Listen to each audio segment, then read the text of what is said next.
Assalamualaikum warahmatullahi wabarakatuh. Selamat datang kembali di channel kami. Tayangan ini merupakan episode bonus dari serial video Sihir Uang Kertas. Silakan beralih ke episode-episode sebelumnya untuk memahami konteks pembahasan secara utuh.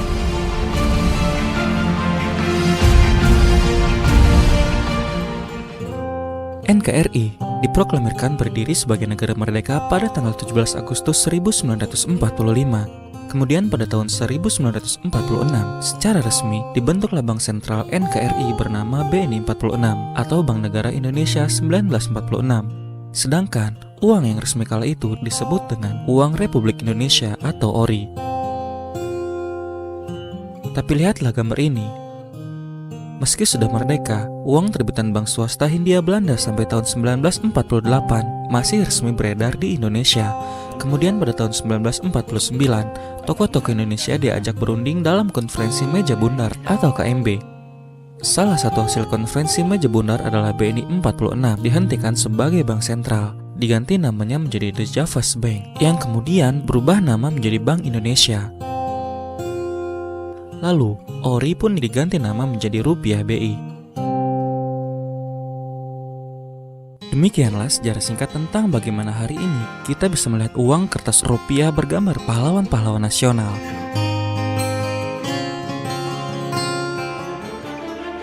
Namun, tahukah Anda, pencantuman gambar-gambar tokoh nasional itu sesungguhnya sudah menjadi model tipikal bankir di seluruh dunia sejak lama. Hal itu mereka gunakan untuk mengelabuhi seolah-olah bank swasta yang mereka kelola itu ada kaitannya dengan pemerintah. Secara psikologis, apabila rakyat memegang uang kertas bergambar hero yang diidolakan, pasti akan merasa aman, tertib, dan legal. Kita ambil contoh uang dolar Amerika yang ini. Semula, di atas secari kertas ini pernah dicantumkan "Will pay to the bearer on demand". Maknanya, para bankir berjanji akan membayar hutang-hutang mereka senilai yang tercantum di atas kertas itu. Di masa lalu, istilah lainnya disebut IOU atau surat utang. Surat utang ini berfungsi sebagai nota bukti bahwa para bankir berhutang kepada rakyat yang menitipkan emas kepada mereka. Wajar saja jika rakyat beranggapan bahwa uang kertas yang diberikan oleh para bankir itu sama berharganya dengan emas. Lama-kelamaan, para bankir mengkhianati nota itu dengan lebih banyak mencetak dan mengedarkan uang kertas tanpa emas sebagai backupnya. Demikianlah cara yang sama dipakai oleh Bank Sentral Swasta Amerika Serikat, Federal Reserve. Nanti akan kami jelaskan bahwa mereka itulah yang kemudian menjadi kaki tangan elit penguasa global untuk menipu rakyat Amerika Serikat beserta presidennya. Lebih dari itu, bahkan negara-negara di dunia secara global, termasuk Indonesia.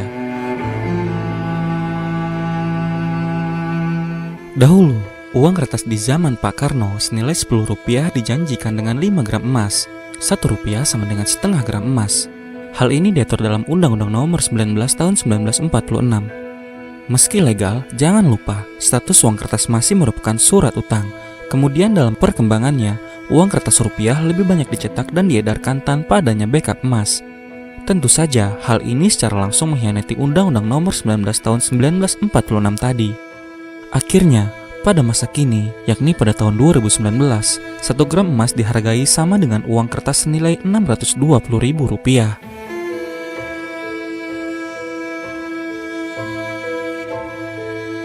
Emas dengan kadar yang sama, begitu beda tahun, langsung beda pula harganya. Padahal nilai intrinsik barangnya tetap, emasnya tetap, tapi nilai mata uangnya berbeda. Tahukah Anda perbedaan antara money atau uang dan currency atau mata uang? Banyak yang gagal paham tentang ini. Dikiranya mata uang sama dengan uang itu sendiri, padahal berbeda, keduanya tidaklah sama. Do you know what this is? Now you may be thinking you, of all people, should know that you're holding money. But I'm making a point with a kind of tricky question. What I'm really holding is currency.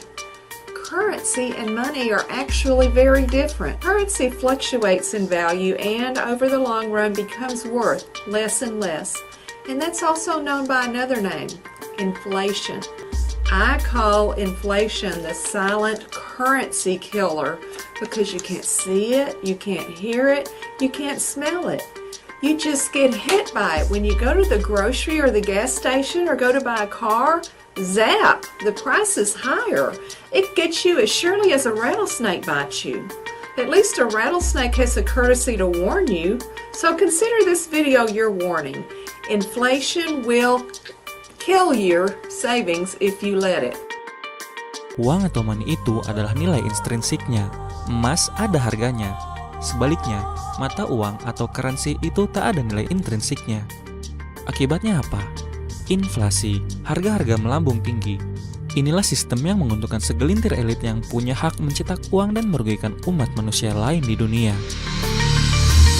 Sistem yang zalim ini pula lah yang memaksakan hutang-hutang kaum kolonial Hindia Belanda sebesar 2,5 miliar US dollar dialihkan menjadi hutang NKRI saat The Javas Bank berganti nama menjadi BI.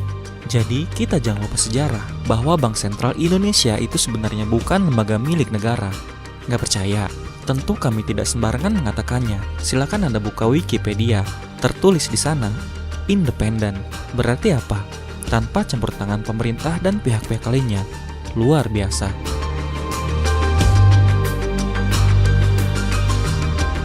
Hari ini, kita sama-sama tahu bahwa hutang NKRI telah meningkat menjadi 4.500 triliun rupiah lebih.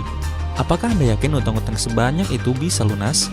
Tentu saja bisa lunas, kan pendapatan negara lebih banyak daripada utang, kata netizen awam.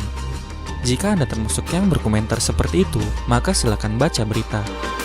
Pemerintah kita membayar utang masih pakai utang. Bahkan kata Ibu Menteri Keuangan, setiap rakyat Indonesia berutang 13 juta rupiah kepada negara. Jadi, jangan dikira bila pendapatan negara atau PDB dinilai masih aman dan lebih besar dari jumlah utang, maka langsung bisa bayar lunas. Jangan mimpi. Demikianlah dampak sihir uang kertas. Efeknya mirip dengan sihir di zaman Firaun yang menjadikan tali seolah ular di mata Nabi Musa. Persamaan keduanya adalah sama-sama menciptakan ilusi-ilusi yang membutakan nalar dan akal sehat. Zaman kini, kita hidup di dalam ilusi-ilusi itu, di mana selembar kertas dianggap emas, pulsa dikatakan harta, dan riba disamakan dengan laba.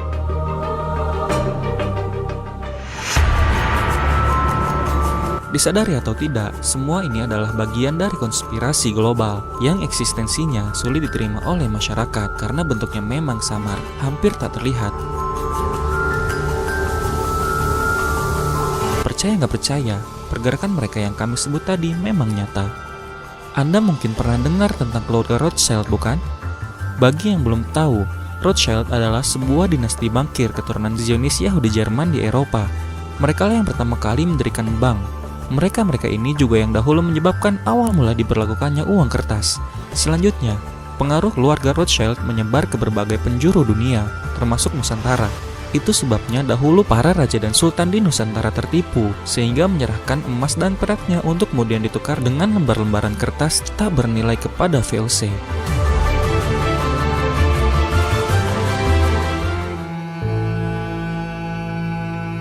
Setelah emas dan perak ditinggalkan sebagai alat tukar dunia, pada tahun 1913 disahkanlah Undang-Undang Federal Reserve System yang memberikan kekuasaan tak terbatas kepada sejumlah institusi perbankan kaya raya di Amerika. Federal Reserve yang biasa disingkat The Fed ini merupakan bank yang awalnya dimiliki oleh pemerintah, tapi kemudian berubah menjadi bank sentral milik swasta yang memiliki wewenang menerbitkan mata uang, memanipulasi tingkat suku bunga, dan menyalurkan dana bailout rahasia. Sementara Kongres dan Presiden Amerika tak boleh melakukan pengawasan atas pekerjaan The Fed tersebut. Luar biasa, bukan?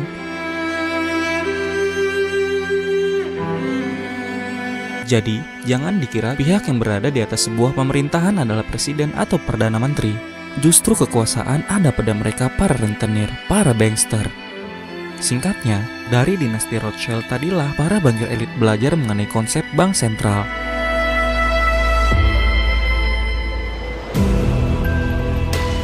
Itu baru ulasan tentang Rothschild, belum Rockefeller dan elit penguasa global lainnya. Kini, taktik licik Rothschild tadi telah berubah menjadi sistem global yang memanfaatkan uang orang lain, others people money. Berawal dari sinilah uang mulai digandakan melalui sistem fractional reserve banking yang kemudian diikuti oleh bank-bank komersial. Caranya, mereka pinjamkan uang kepada orang-orang, bahkan kepada negara-negara yang membutuhkan. Mereka tinggal mengetikkan angka-angka atau digit komputer untuk dikirim kepada rekening peminjam. Lalu mereka menetapkan harus ada bunga saat pengembalian uang pinjaman. Baik uang kertas maupun uang elektronik diedarkan atas dasar utang. Uang kertas diedarkan oleh bank sentral atas dasar utang negara. Sedangkan uang elektronik diedarkan oleh bank-bank komersial atas dasar utang nasabah. Bagaimana mungkin uang di dompet yang rasanya sudah Anda ketahui hakikatnya, ternyata tak seperti yang Anda kira. Private banks create money out of nothing and lend it at interest. Now, that sounds absurd. When I teach sophomores, about money and banking and how banks, they never believe it. And so you have to go through it again and again. Yes, banks really do create money. They really do.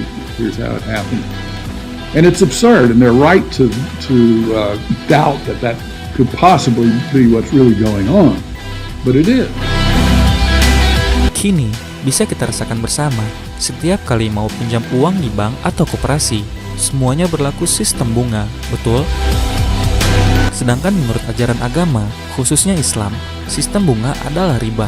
Praktek membungakan uang ini telah dilarang oleh Sang Pencipta melalui Rasulullah Muhammad SAW.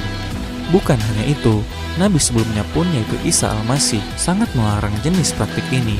Di dalam Alkitab, dikisahkan bahwa beliau menjungkir balikan meja dan bangku-bangku bankir penarik pajak di tempat-tempat ibadah.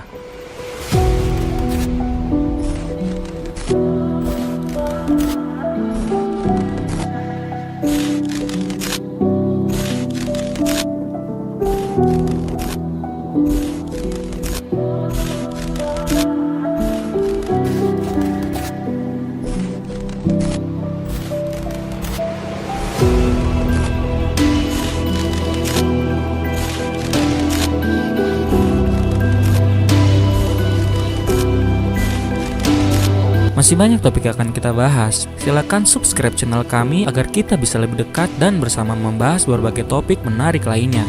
Like bila Anda suka dan unlike saja bila Anda tidak suka dengan video seperti ini. Terima kasih telah menonton dan sampai jumpa.